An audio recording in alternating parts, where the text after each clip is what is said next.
Today on the channel, I want to give you guys an update on a review that I did 6 months ago on the Rode Wireless Go microphone system. Today, I'm going to give you my thoughts on having used this system extensively for 6 months. I'm going to give you some plus points and downsides to the system, and then I'm going to give you my thoughts on if I think you should consider buying this system or not. Now, before we actually get into that, please do consider subscribing to the channel. There is a button in the bottom right-hand corner.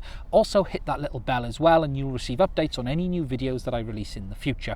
If you'd like to support the channel, there are also some links to the Wireless Go as well as donation links in the description as well, so please do check them out. First of all, I just want to give you guys a quick overview of the Wireless Go system. Now, it is a two-part wireless microphone system which consists of a wireless microphone transmitter and a base station receiver.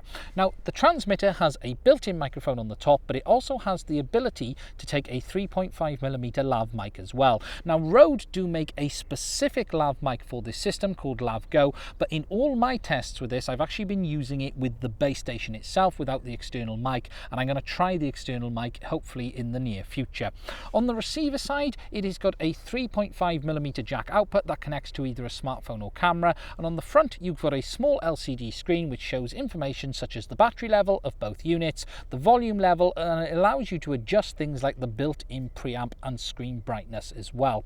Now, the receiver unit is small and it's designed to actually clip onto the top of your camera, and the little bracket that it's got on the back is designed to actually slide into the cold shoe mount to keep it nice and solid in place whilst using it. Now, as I mentioned, the transmitter side does have a built-in microphone, and overall I've actually found that that has worked very well for me. Now, talking about the plus points of the system, the biggest one is simply how quick and easy the Wireless Go is to use. The microphone is small and light, and it will simply clip onto your shirt or top with the built-in bracket, and the audio quality from this is actually very good in general. Overall, it is delivering the kind of quality that I've been looking for, and it's not left me wanting to actually go out and get that external microphone at all. One of the biggest benefits of this system is how fast and easy it is to use, and it allows you to stop using things like this with horrible external microphones and external recorders, and you can simply clip it onto your camera, clip it onto your shirt, and it's ready to go. Now, whilst the system is extremely quick and easy to use, it isn't perfect and it does have some downsides as well. For me, the biggest downsides, having used it extensively, has been the battery life. Now, Rode say the system is capable of up to 7 hours. In my opinion, I've not got anywhere near that. I do think the base station is capable of probably 6 to 7. However, the transmitter itself definitely isn't in my experience, and I'm getting around 3 to 4 hours of use out of it compared to the 7 hours that they say. Whilst this isn't a major problem, it does mean if you are recording a lot of content, you can find that your battery begins to get low and you have to stop and put the system on charge. Whilst it can be a bit of a pain, it is something you do get used to doing, and overall you just have to time your filming to be able to make sure that between takes or taking a little bit of a break, slap the system on charge and it's ready to be used. Now, as I mentioned, the audio quality on it has been very good, and I've had no problems with the signal level on this system as well. Most of the time I'm using it in my studio or my workshop environment, and the audio has pretty much been perfect every time. The only time I have actually had problems is when I fail to actually plug the cable into this properly, and that has happened to me once or twice, and I've just not quickly pushed in the 3.5mm jack all of the way, being in a rush.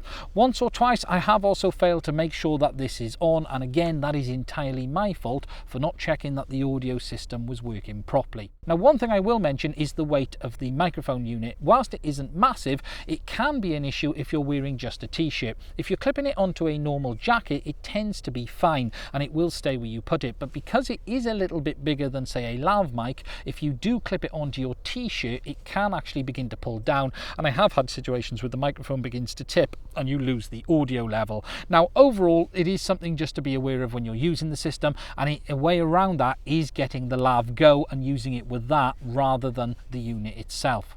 Okay, the next thing I want to do is just give you guys a demo of the difference in the audio and what the audio is actually like on the Wireless Go. Now, I've got the camera in my hand this time.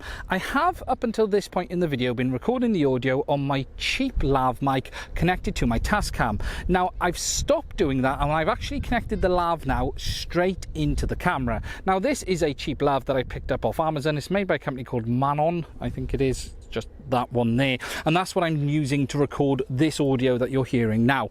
What I'm going to do next is then switch over to the Wireless Go and give you a direct comparison on how it sounds compared to this lav directly on the camera audio source, just so you can have a demo of what it is like. So I've now moved over to the Wireless Go from Rode, and this is just to show you how it sounds compared to that cheap lav mic. Both were connected into the microphone input on the side of the camera, and this is really just to give you a demo of the difference. Now, it is a little bit windy out here today, and it does keep changing a little bit, so one might sound a little bit windier than the other. I wouldn't really take anything from that. It is simply just the change in weather conditions. Really, the idea is just to show you how it sounds. Now, I've got the Wireless Go clipped onto my top pretty much in the same position as I had the lav, but sometimes you might need to have a little bit of a play with it to get them in the right position. One might be a little bit louder than the other, and then you've got the gain settings between them to play with as well. More than anything, this bit is simply just to show you how one compares to the other. So, to give you my final thoughts on the Wireless Go system, well, I've actually moved over to it now, and the audio you're hearing is from the system. I have to say, the Wireless Go has been one of the best products I have bought for my channel in a long time. I could not live without it today, and whilst it isn't perfect, it makes my life so much easier, quicker, and I can just plug it in and get on with it. Any issues that I have mostly had have been related to me not plugging it in properly and checking that the audio was actually working. Yes, I am not getting the battery life that Rode say, but it is still enough to knock out a few videos, and if you do charge the system between use, you don't have any problems at all. Now, I actually intend to get myself a second system to get around that problem, and I'm actually then going to just swap between them as I'm using them. If you're someone who is using it on a t-shirt like I've got it on here, you probably want to get yourself the Lav Go as well, because it is a little bit bulky when it is on here, and you can see that it does pull the t-shirt down as well. If that isn't something that bothers you though, the built-in audio on the system is good enough, in my opinion, for most people. So if you are someone who is a vlogger or blogger, or you're someone who just wants to have a quick and easy audio solution, the Wireless Go is well worth a look, and for me it gets a 9 out of 10. Now, that is it for this video. If it has been helpful, please do consider subscribing, and again, please hit that little bell button. I'll put a link to the Wireless Go system in the description of this video as well, and there are links in the description if you would like to support the channel too.